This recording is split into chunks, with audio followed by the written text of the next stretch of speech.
நம்ம பேட்ஸுக்கெல்லாம் பார்த்தீங்கன்னா நம்ம வந்து சீடு வந்து செப்பரேட்டாக வாங்கி தான் நம்ம வந்து மிக்ஸ் பண்ணுறோம். பாருங்கள், நிறைய பேர் கேட்டிருந்தீங்க, எப்படி ப்ரோ மிக்ஸ்டு சீடு தனித்தனியாக வாங்குறீங்களா இல்லை மிக்ஸ்டு சீடு இருக்கிறது வாங்கி. நம்ம மிக்ஸ்டு சீடு இருக்கிறது வாங்கணும்னு வச்சுக்கோங்க, வேல்யூவான ஃபுட் எல்லாமே கொஞ்சம் தான் இருக்கும்.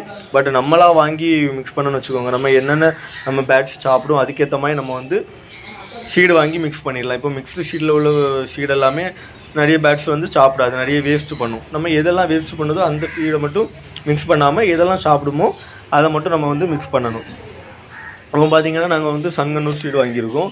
இது பார்த்திங்கன்னா இது வந்து செப்பரேட்டாக இருக்கும். இது வந்து பேட்ஸுக்கு வந்து வீக்லி நம்ம 3 days 4 days வந்து கொடுப்போம். அது வந்து 2 பாக்ஸ் இருக்குது. அதே மாதிரி மிக்ஸ்டு சீடு பார்த்திங்கன்னா இதில் என்னெல்லாம் இருக்குதுன்னு பார்த்திங்கன்னா சிகப்பு சோளம் இருக்குது, அதே மாதிரி பார்த்திங்கன்னா சஃபோலா இருக்குது, அதே மாதிரி பார்த்திங்கன்னா இது பனிவரகு தானியம், இது எல்லாமே நாங்கள் வந்து மிக்ஸ் பண்ணி வச்சுருக்கோம். நீங்கள் எங்களோட வீடியோ என்ன மாதிரி ஃபுட்டெல்லாம் போடுறோம், எப்படி என்னென்ன ஃபுட்டில் என்னென்ன ஹெல்த் இருக்குதுன்னு வந்து எங்களோட வீடியோ ஃபுல்லாக நீங்கள் பாருங்கள். நான் வந்து நெக்ஸ்ட் வந்து எல்லாமே வந்து அப்லோட் பண்ணுறேன். பாய்.